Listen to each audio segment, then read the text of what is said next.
రాకాలోకంకి స్వాగతం. ఈ కంటెంట్ మీకు నచ్చినట్టయితే లైక్ చేయండి, మీ బంధుమిత్రులకి షేర్ చేయండి. ఇప్పటి వరకు సబ్స్క్రైబ్ చేసుకోకపోతే సబ్స్క్రైబ్ బటన్ని నొక్కండి, అదేవిధంగా బెల్ ఐకాన్ని కూడా నొక్కండి. జై హింద్ మిత్రులారా. పార్లమెంట్లో అటు ఆపరేషన్ సింధూర్ పైన చర్చ ప్రారంభమైంది. చర్చ ఎలా జరుగుతోంది, ఎలా ప్రారంభమైంది అది వేరే విషయం. సరిగ్గా అదే సమయానికి పెహల్గాంలో ముష్కరులు దాడి చేసి 27-28 మంది పర్యాటకుల్ని పొట్టన పెట్టుకున్నారు. వాళ్ళు ఇప్పటి వరకు తప్పించుకుంటూ ఉన్నారు.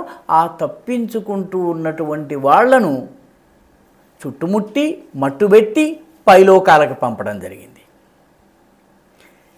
ఒక రకంగా ఆపరేషన్ సింధూర్ జరిగినప్పుడు పాకిస్తాన్ని పచ్చడి చేస్తే ఎంత ఆనందం కలిగిందో అంతే ఆనందం కలిగే విషయం. ఎందుకంటే ఇప్పటి వరకు పహల్గాం హంతకులు తప్పించుకుని తిరుగుతున్నారు. వాళ్ళని పట్టుకోవడం జరిగింది, వాళ్ళని చుట్టుముట్టడం జరిగింది. తర్వాత ఎన్కౌంటర్లో వాళ్ళ ముగ్గురిని హతం చేయడం జరిగింది. దీనిలో ప్రధానమైనటువంటి పాత్రధారి అయినటువంటి హాషిమ్ మూసా అనేవాడు చనిపోయాడు. వాడితో పాటు మరో 2 ఉగ్రవాదులు చనిపోయారు. అయితే మన భద్రతా దళాలు, నేషనల్ ఇన్వెస్టిగేటివ్ ఏజెన్సీ కావచ్చును, రాష్ట్రీయ రైఫిల్స్ కావచ్చును, సిఆర్పిఎఫ్ కావచ్చును, మిగతా జవాన్లు కావచ్చును, వాళ్ళు ఆపరేషన్ని ఇంకా కొనసాగిస్తున్నారు.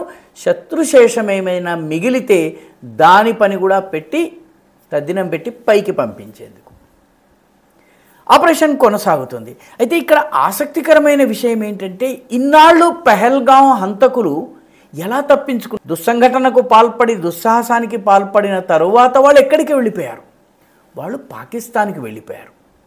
అయితే వాళ్ళ దగ్గర ఒక శాటిలైట్ ఫోన్ ఉంది. హువావే కంపెనీ, చైనాకి సంబంధించిన హువావే కంపెనీకి సంబంధించిన శాటిలైట్ ఫోన్ ఉంది.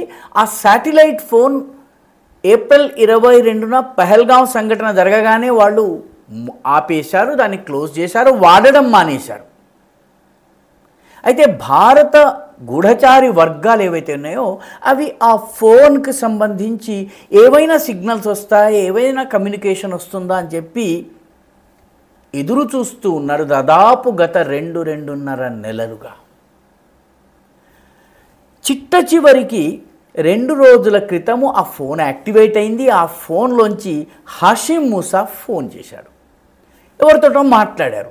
ఆ ఫోన్ని ట్రాక్ చేసింది మన ప్రభుత్వము, మన ఏజెన్సీలు ట్రాక్ చేయగానే అది శ్రీనగర్, జమ్మూ కాశ్మీర్ రాజధాని అయినటువంటి శ్రీనగర్కి ఉత్తరాన ఉన్నటువంటి డాచిగాం నేషనల్ పార్క్ లోపల వాళ్ళు దాగున్నారని తెలిసింది. డాచిగాం నేషనల్ పార్క్ చాలా దట్టమైనటువంటి అటవీ ప్రాంతము, చాలా ఎత్తైనటువంటి కొండలు ఉంటాయి, బాగా లోయలు ఉంటాయి, అదేవిధంగా చెట్లు చేమలు ఉంటాయి. ఈ నేషనల్ పార్క్ శ్రీనగర్కి చాలా దగ్గరగా ఉంది. అదేవిధంగా శ్రీనగర్కి సమీపంగా శ్రీనగర్ అవుట్స్కర్ట్స్లో ఉన్నటువంటి హర్వాన్లో కూడా వాళ్ళ కదలికలు నమోదయ్యాయి. మన ఇంటెలిజెన్స్ ఏజెన్సీలు ఈ హర్వాన్ ప్రాంతము, అదేవిధంగా ఈ డాచిగాం నేషనల్ పార్క్ ఏదైతే ఉందో ఈ రెండిటిని చుట్టుముట్టి ఈవేళ తెల్లవారుజామున, సోమవారం తెల్లవారుజాము నుంచి ఆపరేషన్ ప్రారంభించారు. ఆపరేషన్ ప్రారంభించినప్పుడు మన సైనిక దళం ఒక ఎన్కౌంటర్ ప్రారంభమవుతున్నట్టుగా మీడియాకి చెప్పాలి కాబట్టి చెప్పింది. లిద్వాస్ హర్వాన్ ఏరియా, అంటే ఈ డాచిగాంలో ఉన్నటువంటి ఈ లిద్వాస్ హర్వాన్ అనేటటువంటి ప్రాంతం ఏదైతే ఉందో ఆ ప్రాంతంలో ఎన్కౌంటర్ ప్రారంభమైందని విలేకరులకు చెప్పారు. విలేకరులు కూడా దీన్ని పెద్దగా పట్టించుకోలేదు. కానీ ఎన్కౌంటర్ ఈ ఒక్కసారి శాటిలైట్ ఫోన్ని రీయాక్టివేట్ చేయగానే పాకిస్తాన్కి పారిపోయిన వాళ్ళు మళ్ళీ భారతదేశానికి వచ్చారు, ఏదో చెయ్యాలని ప్రయత్నిస్తున్నారని తెలియగానే ఆపరేషన్ చేశారు. హాషిమ్ మూసాతో పాటు మరో 2 ఉగ్రవాదులు హతమయ్యారు. ఈ ముగ్గురు పెహల్గాం దాడిలో పాల్గొన్నవారు. విపక్షం ఇప్పటి వరకు విమర్శిస్తూ వచ్చింది, మీరు ఆపరేషన్ సింధూర్ అయితే చేశారు కానీ మీరు పెహల్గాం నిందితుల్ని పట్టుకోలేదని. ఆ నిందితులు ఈరోజు హతమయ్యారు, పైలోకాలకు వెళ్ళారు. 72 మంది అప్సరసలు వాళ్ళకి దొరుకుతారో లేదో వాళ్ళు ఎప్పుడన్నా చెప్తే మనకి తెలియాలి. అయితే ఈ సమయంలో ఎన్కౌంటర్ ఇంకా కొనసాగుతుంది. సరిగ్గా ఇదే రోజున పార్లమెంట్లో ఆపరేషన్ సింధూర్ పైన చర్చ కూడా ప్రారంభమైంది.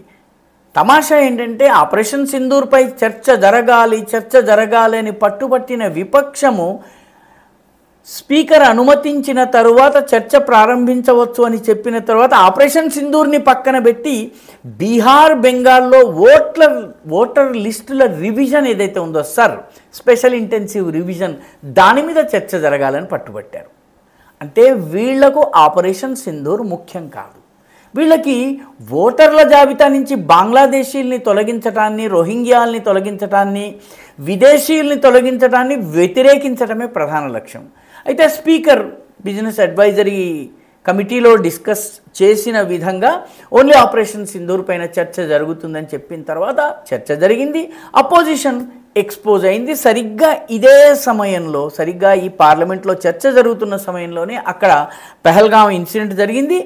ఈ ఇన్సిడెంట్కి ముందు పహల్గాం హంతకులకు సహాయం చేసిన లోకల్ హ్యాండ్లర్స్ అయినటువంటి పర్వేజ్ బషీర్ అహ్మద్లని పోలీసులు పట్టుకున్నారు, భద్రతా దళాలు పట్టుకున్నారు. వాళ్ళని ఇంటరాగేట్ చేయగా చాలా విషయాలు బయటపడ్డాయి. అప్పటి నుంచి వీళ్ళ యాక్టివిటీస్ని ట్రాక్ చేస్తూ వచ్చారు.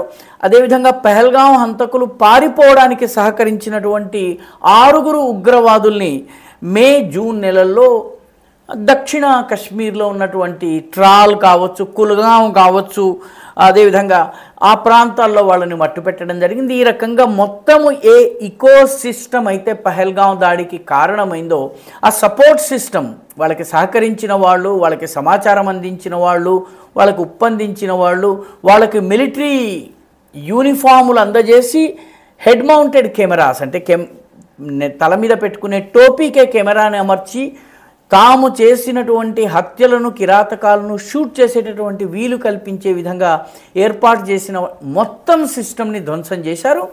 ఇప్పుడు ఈ శాటిలైట్ ఫోన్ ద్వారా అసలు హంతకులైనటువంటి 3 ఎవరైతే ఉన్నారో వాళ్ళని కూడా హతమార్చడం జరిగింది. తమాషా ఏంటంటే ఈ ఆపరేషన్కి భారత సైన్యం పెట్టినటువంటి పేరు ఆపరేషన్ మహాదేవ. శ్రావణ మాసంలో శివుని పూజ ఉత్తరాదిన కావడి యాత్ర రూపంలో కోట్లాది మంది ప్రజలు జరిపేటటువంటి సమయంలో దేశం మొత్తం మీద నుంచి శ్రద్ధాళువులు అమరనాథ శివశంకరుణ్ణి దర్శించుకునేందుకు వెళ్ళే సమయంలో ఈ ఆపరేషన్ని చేశారేమో.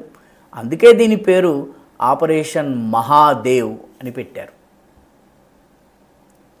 ఈ వీడియో మీకు నచ్చినట్టయితే లైక్ చేయండి, షేర్ చేయండి, ఈ ఛానల్కు సబ్స్క్రైబ్ చేయండి. మీ అభిప్రాయాన్ని కమెంట్ల రూపంలో తప్పనిసరిగా పంపించండి.